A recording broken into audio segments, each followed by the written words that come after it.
Thank you, everybody, and congratulations to Jim and Sue and to the Villa. I'm really happy to be here. It's been 30 years since I did this, so that we have the life of Bill Wilson. We're just going to take a look at that and the history of the beginnings of AA. And we did this in the rehab these 30 years ago, every few weeks, and we would end with some music and a little meditation for step 11. So the music was on cassettes. I said, I feel like we're really dinosaurs now. We had to dig up the music. I said to Jim, I should have worn my poodle skirt or something from.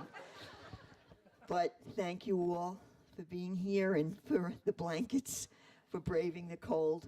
And we said it was like a cruise ship, but this is the cruise to Alaska, I'm afraid. But thank you. I appreciate everyone, being here and for the invitation to come back.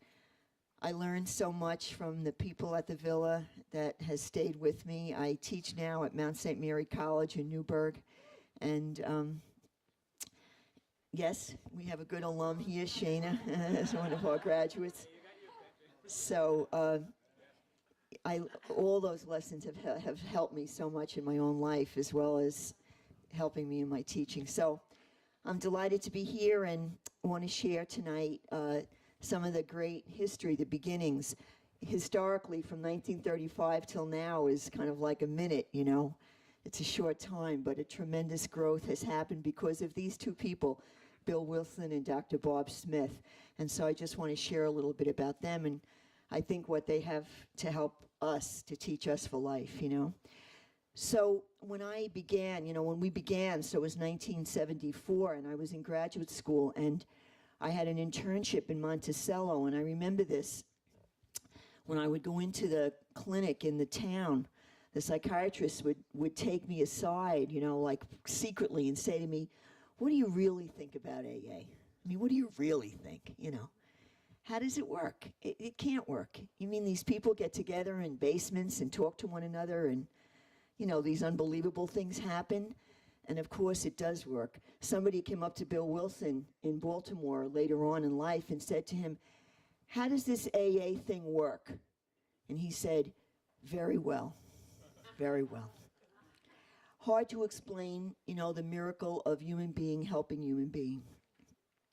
A phenomenon that, we have all been lived to see and be blessed by, But there are some things to consider, and Bill himself, came to understand this, that it's not just stopping, it's staying stopped. It's so much more than that, a way of life. It's not just subtracting something out of your life, it's adding. And so I remember, Jim gave me this book probably 40 years ago, As Bill Sees It, a little, compilation of his writings. And it's a great book, but the title, that is the title. But then on the inside of the dust cover, it has this other title, The AA Way of Life. And that's the truth. The people who get that great message are living an unbelievable lifestyle today. So we hear people say, it sounds funny to say I'm a grateful alcoholic, and people will say, well, I'm living a life today that I would never have even gotten near had I not gotten into AA, had I not gotten the disease in the sense, and then recovered, I teach world religions, and I'm reminded of this because, in Buddhism, that faith is a tradition. Someone comes up to the holy figure, Buddha, and says to him, are you a god? He says, no. And they say, are you an angel? He says, no. And so they say, well, what are you? And he says, I'm awake. I'm awake.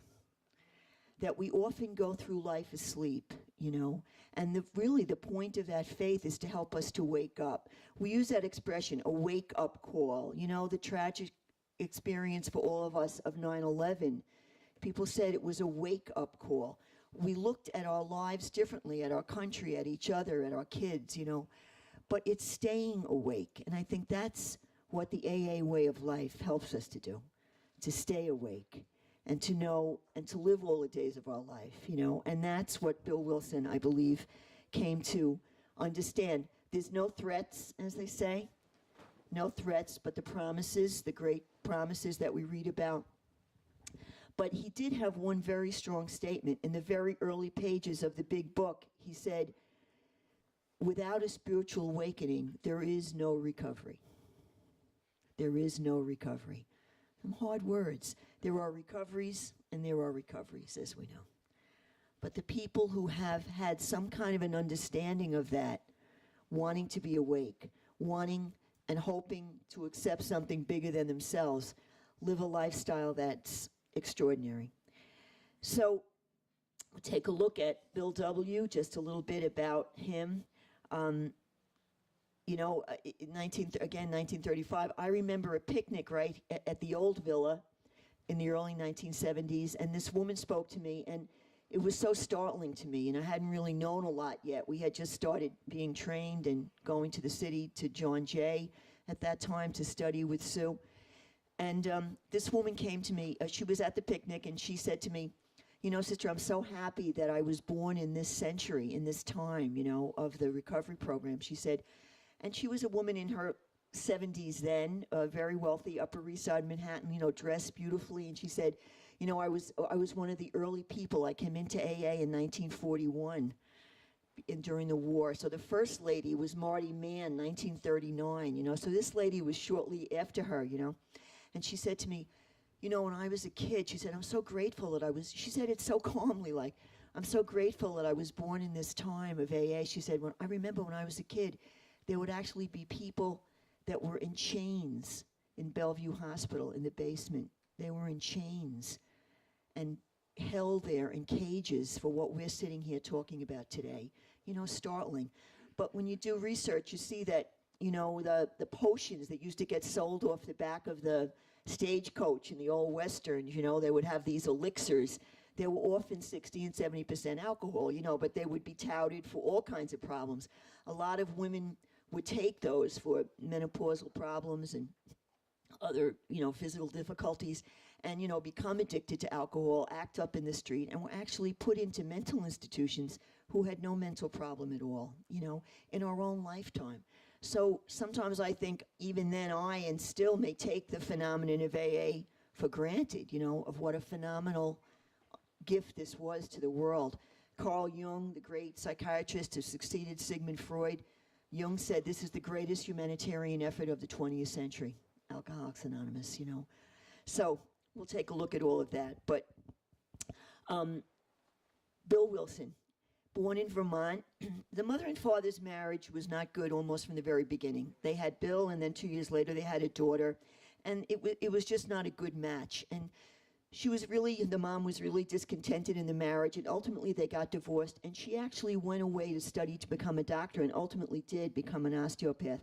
She left the kids in the care of the grandparents, and they were well cared for, but there was that awful feeling of rejection for him all his life and the loss of his mom, But she left the kids there in the care of the grandparents, and they were very good people. The grandpa was an old Yankee, as we say, very involved in the traditions of America and stuff. And he had a quote in the big book that you might have seen. The old man would often say to him, "The things men have in common are always stronger than anything that tries to separate them." The things men have in common are always stronger than anything that tries to separate them.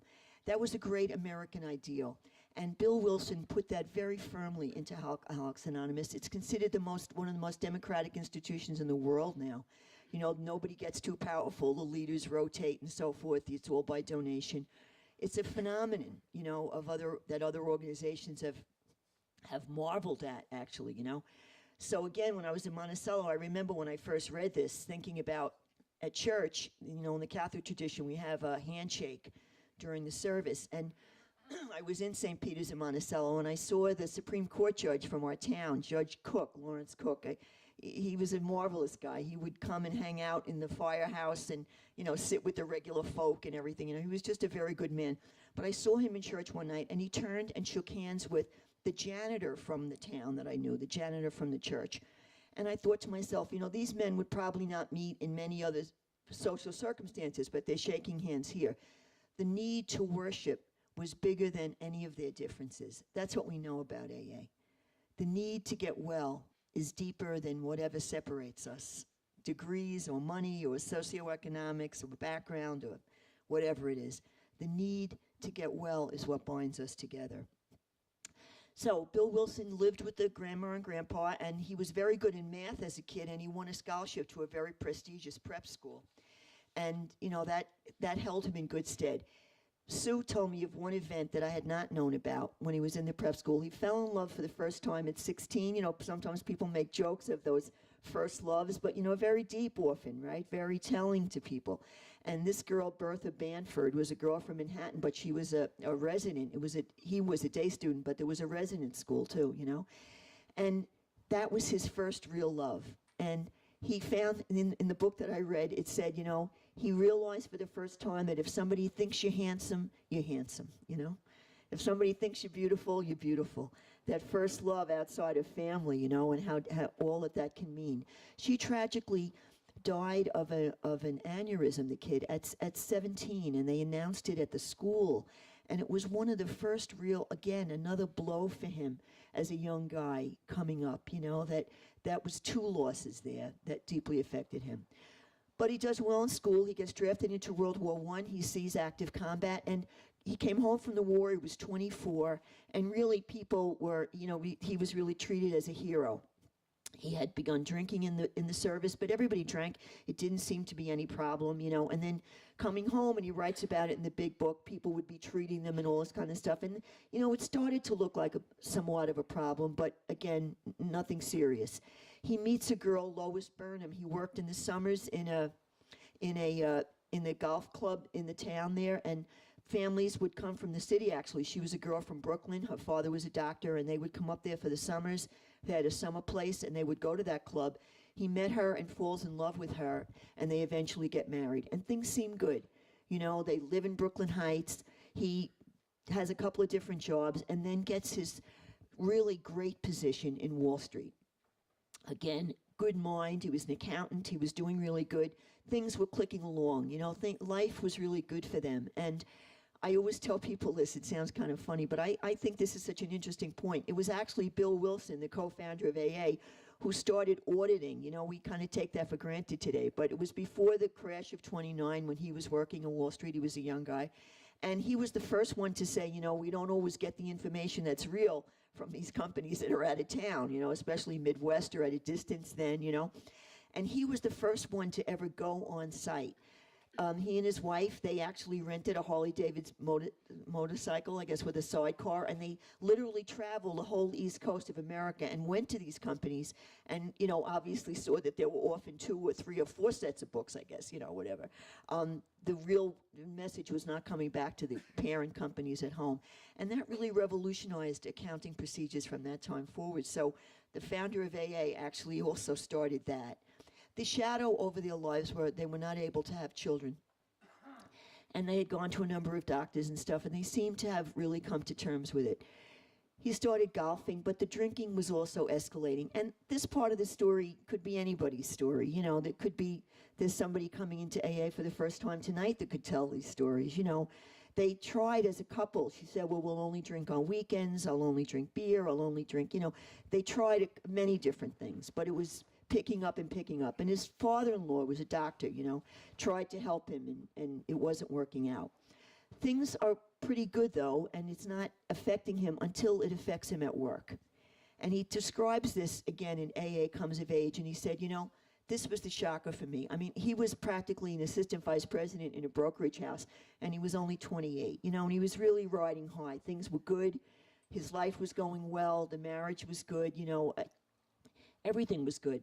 But the disease was starting to take a hold. And finally, they call him into work, and they say to him, we're going to put you on a 30-day trial. And this is Lois. I'm sorry. Thanks to Shana for the PowerPoint. We didn't have that in 1970 either, really. But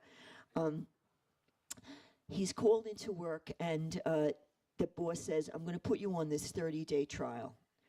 And he said, no sweat. I'm just going to stop drinking for a couple of, it's be no sweat for me. It lasts for about 10 days. He picks up again. He misses a couple of appointments. And at the end of the 30 days, he's let go from the job. It was a tremendous blow. He said, I've never been fired, even from like a delivery job as a kid, He said, it was startling to me. He gets a job at another brokerage house, but it's never the same again. And everything starts to pick up. and he's drinking more. And then the story is like everybody's story. It's worse. He starts only working part-time. She works in Loman's. Some of the ladies will know that great store, Loman's in the city, still there. She's the sales lady. She starts working in Loman's, and actually she's supporting them by then. They moved out of his parents' house because of the trouble, and things are just going downhill. He finally, it happens that he gets delirium tremens. He goes on a 2-week drinking binge that he's very sick. And her father knew a connection in this town's hospital. It doesn't exist anymore, but it was on Central Park West. It was a pretty famous hospital in Manhattan. Even then, in the 30s, where people would go, John Barrymore, they said movie stars would have gone there to dry out and so forth. And he goes to the town's hospital. And he meets at that place Dr. Silkworth, a man that would have a phenomenal impact on AA. Somebody who in 1933 actually had a definition of alcoholism that was 30 years ahead of his time, Dr. Silkworth. So Bill Wilson wakes up there and is furious. And the doctor comes into his room. He says, listen, my wife is a crazy person. I don't belong here. He said, I worked in X. He names the brokerage house. He said, I had a good job. Everything's going well. It's my wife that's crazy, and I have to get out of here. I want my clothes, and I want to get out, And he wrote this, and he said, Dr. Silkworth said this to me, and he never forgot it. He wrote it down and, quoted it 20 and 30 years later. He said, Dr. Silkworth looked at me, and he said, I'm going to say something to you. He said, listen, I've seen better men than you, and I've seen stronger men than you, and I've seen finer men than you come to this place and come back and come back and come back. So don't tell me how strong you are. And he was really shaken for the first time. He heard that message. He left the hospital. He has about 10 days of no drinking, and he picks up again. And things just escalate after that, worse and worse. But Silkworth said this in 1933. He said, what you have is an allergy and a compulsion working together at the same time. Nobody had talked like that in those years. It was like what that lady described about people being chained to the floor in mental hospitals, There was a place in Paterson, New Jersey, straight and narrow. Horrible stories where people were beaten. Guys would go there, they were beaten. That was the treatment, So Dr. Silkworth is so many years ahead of his time. He says you have a compulsion, the very thing that the bloodstream wants, it can't handle, it's allergic to, So he said what would be published in and I'm old, so I remember this, 1956, it was in the subway. 1956, there was a sign in the subway, alcoholism is a disease to be treated in hospitals. It was pronounced by the American Medical Association in 1956, and a year earlier in Geneva, Switzerland, by the World Health Organization. Alcoholism is a disease to be treated in hospitals, but unheard of, in the 1930s. So Bill Wilson goes back out, he drinks again, and it's just desperate now. He says, I look in the mirror and I don't know who I'm looking at here. I'm a shadow of the person that I was. I don't even know who I am anymore. He's honest enough to say that. There's one bright light that comes on this horizon, and it's a telegram from a friend of his, Ebby Thatcher. He was a guy that he went to school with, and a wild man, a wild drinker and a wild guy that he liked. He used to say, if I ever got as wild as him, then I'd know that I had trouble. That's what he was as a young guy. But he gets this telegram from Ebby Thatcher. He says, I'll be in town, like next week, and I'll come by and so forth, He put tremendous stock in the visit of this guy. And he said to his wife, you know what, if I could sit down and drink like a normal person like I used to, at a table like a sane person, I could get back on my feet. I think this is what I really need to get back on track, and this is what's going to save me. So he was very excited for the visit of this guy. The night comes, Ebby Thatcher arrives, and he comes in, he goes, how you doing, blah, blah, blah. He takes out a bottle, he has 2 glasses. He says, how about a drink? And Ebby Thatcher says, no, not for me. And he goes, what do you mean? And he says, you're not going to believe it, but I got religion. Bill Wilson goes, you're kidding. And he goes, no. And he tells him about the Oxford movement. It was the thing that began in Oxford at the university in England. C.S. Lewis from the Narnia Chronicles, you might know the name, and Tolkien, these many intellectuals belonged to it. It came to New York City, And it was the Oxford group that had Making Amends. They had the steps, much of what Bill adopted later on. He says, like, so Bill says, like, oh, you know, I hate you. I'm not a joiner. I hate meetings. Forget it. He tries to laugh it off. He says, no problem. Hey, listen, more for me. You know, Ebby Thatcher has water, whatever, you know. But he said that really was a blow to him. The guy that I thought was my buddy, that I could get back on my feet, it doesn't work out. He leaves, and Bill Wilson continues to drink and is back in the town's hospital for the second and last time. Just before that, he writes in the book and says, I was on the Staten Island ferry. He hadn't drunk for about 10 days, and his wife said, you know, why don't you take a break? They used to golf in Staten Island. He's on the Staten Island ferry, and he strikes up a conversation with the guy. The guy says, what do you do? He says, well, I'm out of work right now. I lost my job, blah, blah. He talks a little bit. He says, you know, I had a good job, but I lost it. And he tells him a little bit of his story. He goes, you have a bad marriage? He goes, no, actually, I have a good marriage. You know, it was good, but, you know, the job is gone. I had a problem with drinking. And this guy who he's just met that day says to him, wow, you must be crazy. And Bill Wilson says, I am. I am. You know, he's starting to believe that. He goes, yeah, I am. But anyway, he winds up for the second and last time in the town's hospital, and this is coming to the end, and this is the important piece, the spiritual experience. He says, I'm in the town's hospital. It's 1933. I'm there, and Silkworth doesn't come in so much now. He doesn't seem as interested, whatever. In fact, he calls Lois to his office in Park Avenue and talks to her.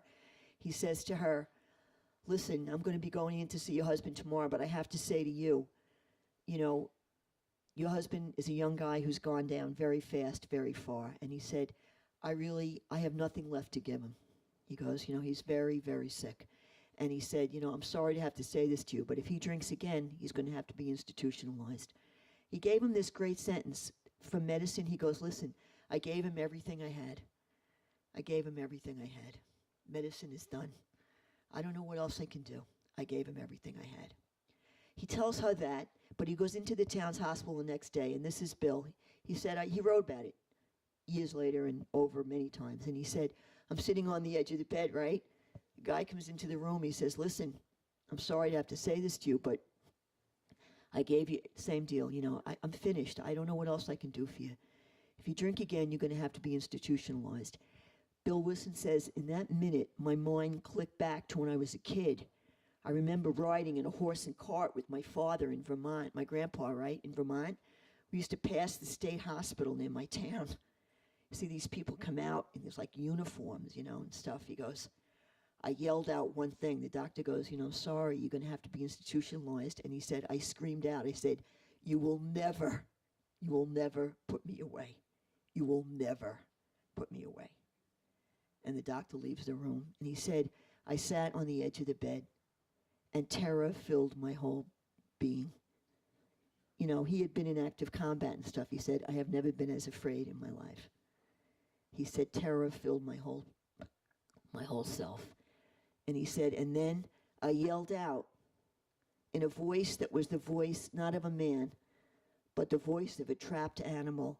And I said, if there's a God, let him save me. If there's a God, let him save me. And he said, in that instant, a peace came over me I never knew before. A light came into the room I didn't know. He never drank again. It was 1934. He died in 1971. You know, AA in 1937 had 100 people, and now Shana has a number there, I don't know, 2,850,000 people or something like that. So something happened on the last day in the town's hospital. He almost never talked about it again. In fact, they used to kid, I read in the books, guys would say to him, hey, Billy, tell us about your spiritual hot flash and everything. You know, he was like embarrassed.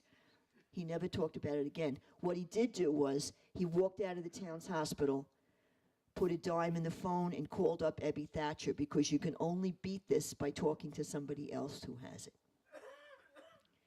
You can only beat this disease by talking to somebody else who has it. So he called Ebby Thatcher, started going to Oxford meetings. Actually, Oxford was like all these intellectual things. A couple of people who had alcohol as a problem or drugs, they would go to a coffee shop after it. Like we say today, the diners of America are kept together by everybody from AA, you know.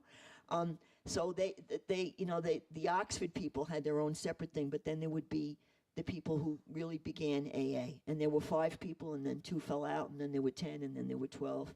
They were meeting in his house in Brooklyn Heights. They have a picture there of the first coffee pot and so forth, you know. It was just this small group of people. But they continued to meet. They talked to each other. They discovered that truth. You can only beat this by talking to somebody else who has it. Tragically, Ebby Thatcher died of alcoholism, the guy that brought it to him. Ebby Thatcher died in Texas in the street. But he was the one that, you know, brought the message to Bill. And then there were other people, obviously, in that early time. 10 months go by, and everything's going pretty good, except he's still working part-time, and it was a shame on his life that he wasn't a provider. It was a very hard thing for him.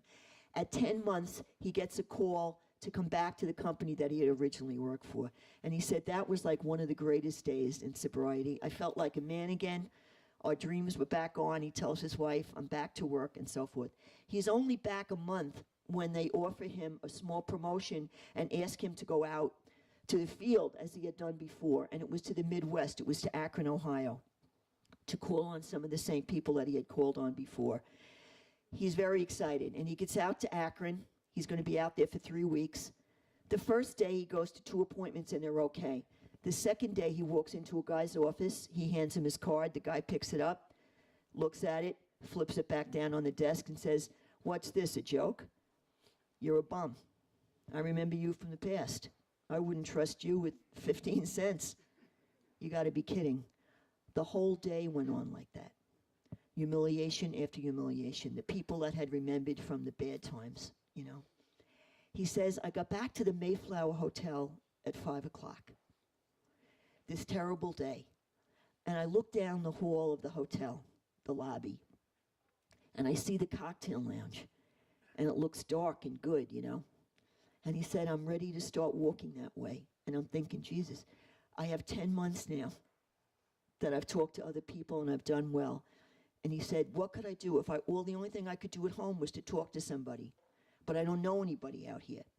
But he looks to the side and he sees a sign for the church listings, you know. And he looks, I think we have that on a picture. I'm sorry, not yet. That's good. He sees this bulletin board in the lobby of the hotel. And one of the names is an Episcopalian priest. And that's what, they had one in the city, Reverend Shoemaker, this guy where the Oxford meetings used to be held. So he takes the number, he puts the dime in the phone, he calls up, and he talks to the minister, and he says, look, this is going to sound strange. I'm an alcoholic. I'm from the city. I go to Oxford meetings. I'm just having a very bad time. I was wondering if I could talk to you or talk to anybody out there. Do you ever know anything about Oxford? And the guy says, look, I really don't. I don't. He said, but there are a couple of people out here in my congregation who go to Oxford. He said, I can give you one of them. He calls a couple of them. They're not home. The last lady is home. This is Reverend Shoemaker, the guy from the city. And this lady answers the phone, Henrietta Siebelling. She's a lady that goes to Oxford. So she answers the phone. She goes, look, I don't really know anything about alcoholism. She goes, I go to Oxford meetings. She said, but she said, I'll tell you this, my girlfriend next door, her husband has a huge alcohol problem. Bob Smith turned out to be Dr. Bob, the guy that would become the co-founder. She said, my neighbor next door has a desperate alcohol problem. She said, if you want to come out and talk to him, great. He winds up going to the house. This is Dr. Bob. He was a famous GYN obstetrician. He had lost his license. The guy, he had a drug and alcohol problem. He still had a private practice, but he wasn't doing surgery anymore. He was, in fact, just home from one of the many rehabs that he had been in. And it was Mother's Day weekend. It was just like during this time of the year in May. And his wife was embarrassed. She said, it's just not maybe a good time to come because he had been drinking all night. But anyway, he comes out to the house of Henrietta Siebelling next door. He winds up talking to Dr. Bob. This is the guy that amazingly catches on. He tells him what Dr. Silkworth told him. And he had one relapse, Bob Smith. He went to Atlantic City to a medical convention, but came back in. He treated about 5,000 alcoholics before he died himself, and very popular doctor. And a lot of traveling salesmen used to go through Akron, so the message of AA went around the country because of that, It was really a tremendous amount of growth. So that's the story on Bob Smith. And again, the lady, Henrietta Siebelling, started the whole deal going and was not a recovering alcoholic herself. The other one that we're happy with was Sister Ignatia. This is the nun that was in the hospital where Bob Smith worked, and she allowed the first time for people to come in for detox. She used to sneak them into this room that was a flower room or something. So she too, Sister Ignatia, brought about 5,000 people into AA herself, never in the program herself, but brought in a tremendous number of people and was the first hospital out there in Akron to recognize the disease, you know. So things started to take off, you know, things were going well. So we move along and we're coming to the end. Bill Wilson comes back to the city. Things are going well. In 1941, Jack Alexander was a reporter for the Saturday Evening Post. It was a very popular magazine like People or Newsweek or Time for us today. That 1941 article, there were 100 people in AA, and after that article hit the newsstands, that grew to be about 5,000 in a month. People came out of the woodwork. People wrote letters. My mother, my aunt, my husband, myself, my brother. Mobs came in 1941 because of the Jack Alexander article. So the last little piece of history is this. There was a guy that came into AA. His name was Roland H. It's not his real name. They said he belonged to one of the wealthiest families in America. They were textile people. They had an only son, Roland, with a huge alcohol and drug problem. They had sent the kid everywhere, to the Mayo Clinic, to treatment in Europe, to rehabs all over the place, and nothing worked. They had actually finally, in desperation, sent him to the finest psychoanalyst in the world of that time, and that was Carl Jung, the successor of Sigmund Freud, you know. So Carl Jung has a clinic in Zurich, Switzerland. This is him. He taught us a tremendous amount about what makes people tick, you know, the mentally healthy and the mentally ill. Roland H. goes and becomes a patient of Carl Jung for 2 years. He sees the doctor every week for 2 years. He gets better, you know. And this family's delighted because they said, this kid is going to, you know, he's going to inherit millions of dollars, and it's insane, you know, we can't go on the way it is. Roland H., after 2 years, comes back to Manhattan. He's only back 2 weeks when he picks up a drink in a bar in the city. And he says to the people in the bar, he says, you see this? I'm going to die in the street from this. I'm going to die in the street from this because I've already been to the top. There's no place left for me to go. But he pulls himself together and he goes back and it confronts Carl Jung in his office in Zurich. He says to him, listen, it didn't work. It didn't work. You know, 2 years of psychotherapy every week. It didn't work. And Carl Jung says to him, listen, Roland, I gave you everything I had. Almost the exact words of Dr. Silkworth to Bill Wilson. He said, you know, psychiatry has never helped an alcoholic. I hoped I was going to be the first one with you. He said, I'm sorry. I gave you everything I had.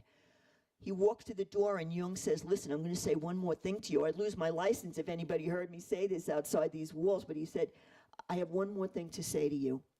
If you could find people of like mind and be with them, if you could find a support group, you could maybe beat this thing. I wish you well. Roland H. comes back to the city. He tells Bill Wilson about his experiences. He stayed in the program for many years. Carl Jung wrote a letter to Bill Wilson that Bill Wilson, who died in 1971, they said when they went to his desk in Brooklyn and they opened the drawer, this letter had gone into almost shreds. Bill Wilson had read it so many times. This was a letter from one of the finest intellects of the 20th century, Carl Jung, and he said, Alcoholics Anonymous is the most mentally healthy lifestyle available to the American people today. One of the greatest humanitarian efforts of the 20th century. Bill Wilson put tremendous stock in that letter from Carl Jung because he was smart. He said, what's going to happen in, 2000 when I'm gone? What's going to happen? But he believed what he said. If you can find people of like mind and be with them, something good can happen for you. You could beat this. You can only beat it by talking to somebody else who has it. So they all figured that out. It was amazing because even in the 70s when I was in training, people were still doing behaviorist, and we're not criticizing, but it was at the time thought to be a good thing. They would have alcoholics or drug addicts, every time you took a substance, they would give an electric shock. Carl Jung was one of the ones that said, electric shocks will never work. He said, there are parts of the human being that will never be touched by any shock. This is Memorial Day weekend, right? How many young men and women are keeping us free. How many veterans are in the audience even that we owe our lives to for their service? We're walking around and doing what we want to do and going where we want to go because they did it, right? And Carl Jung said, you can't shock parts of a human being. You think you can shock patriotism into somebody into giving their life for their country, into pledging allegiance to a country? He said, there are parts of the human being that no electric shock will ever touch. He said, you show a person what health is, and they'll reach out and take it for themselves. You show them the positive, what can be, and they'll reach out and take it for themselves. And it obviously, of course, it has come true. So we're going to wind up and just have a little ceremony that we did in the 1970s, and we'll continue to do here tonight to remember all the great people that have gone ahead of us. I just want to explain about the Bill W. dinner. This will be the end. Every year, they used to have in Manhattan the intergroup that had the Bill W. dinner.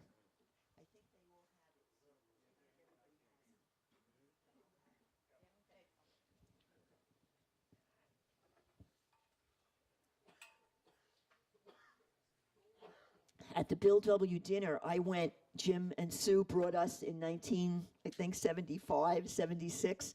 We went to Manhattan, and it was wonderful. It was at the Hilton. It was in the main ballroom.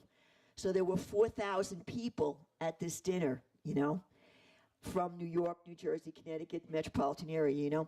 But it was the international year. So on the stage, they had people from Germany, Africa, India, whatever, you know, just like the UN, they had little names, and, you know, on the tables in front of them. And sitting in the middle was Lois Wilson, Bill's wife. Bill had passed away, but the wife was alive. God bless her. She lived to be 95, I believe. So she was in her 80s at this point, and she came to the center of the stage. I remember it so well. You know, it was thrilling to see her. And she had on a long skirt, you know, a lady looking good. And she walked to the edge of the stage, and she lit one candle in memory of Bill. They put out all the lights in the Hilton Ballroom. It was huge, you know, and it was extremely dark. It was a massive place with the 4,000 people, right? And she said, my husband was only one life, one light. And look what happened.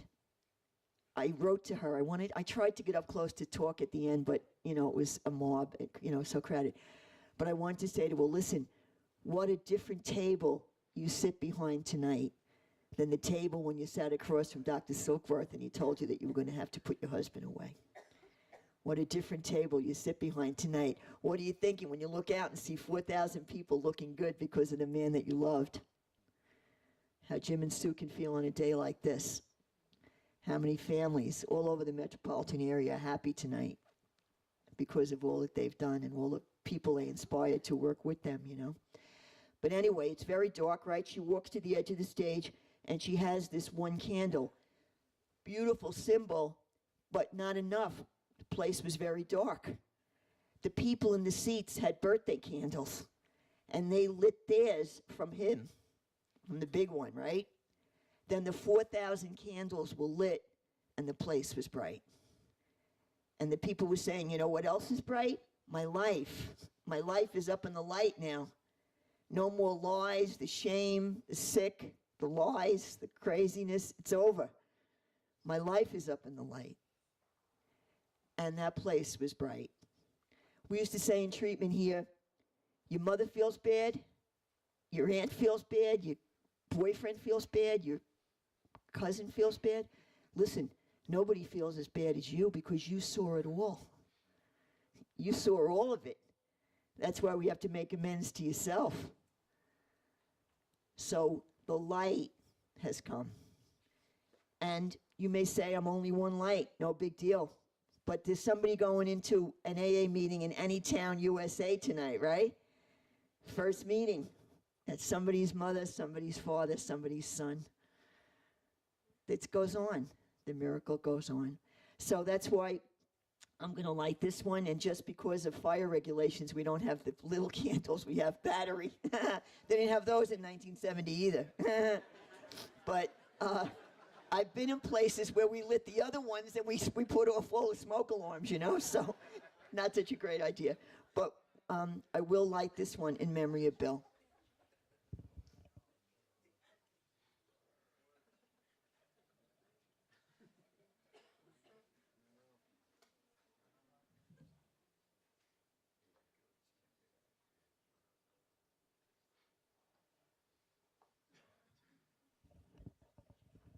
So we're grateful we're all alive, that we're all here. Just want to say a couple of things before we close with Amazing Grace. That's the way we always did it. So we're back to our roots. But two things. When I was a young sister, I was in the Lower East Side, and we were in a very poor parish. Our other schools in Long Island and Queens and stuff, they would send us toys and everything, in the holidays, food. So one day I was on Delancey Street, Christmas time, and I have a bag of food and toys and everything, and I see an old lady going through the garbage can. And I called her. I said, Grandma, Abuela, come here now. I have a chicken for you. And she came over to the bag, and she took it, and she said, oh, God sent you to me. God sent you to me. The kind of faith that people have. God sent you to me. That's the truth. People say to me, I prayed for my brother, I prayed for myself, I prayed for my mother. I believe God will say, look, I sent you. It was never by chance. We lived in that town, married that person, went to that school. The hairs of our head are numbered, and we're here. I believe that's how God has answered the prayer. I tell my students now in the religion class, I hope that you meet an angel. Call me if he does, if you do. You might meet an angel. You will all definitely, though, meet Angelo and Angela, right? The people. God will send people. Somebody who loved you, prayed for you. Somebody called somebody who told somebody about this place or said, come to AA. God will use people. I remember a patient here said to me when I first began, he said, Sister, I don't want the best years of my life to happen without me. I want to be there. I want to be there for all of it. And that's the gift that we've been given. So we'll just sing together, if you don't mind. The words are up there. We've gotten very techy. Sorry. The words are here. So we'll just sing in thanksgiving for the still sick and suffering. We think of them tonight. But in thanksgiving for all the great gifts that we've been given, and especially the villa. Thank you.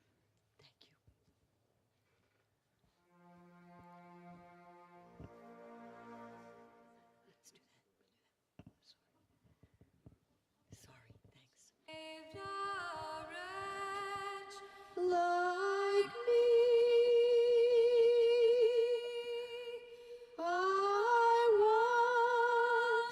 was lost, but now I'm found. Was blind, but now I see. 'Twas grace that taught my heart to fear, and grace my fears relieved.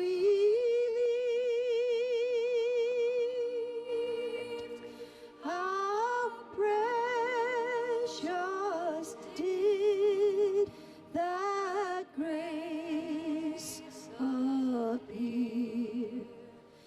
The hour I first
Amen. Thank you. God bless everybody. This is a request. One day at a time, sweet Jesus, that's all I'm asking of you. Just give me the strength to do every day what I have to do. Yesterday's gone, sweet Jesus, and tomorrow may never be mine. Lord, for thy sake, help me to take one day at a time. Amen. Get warm.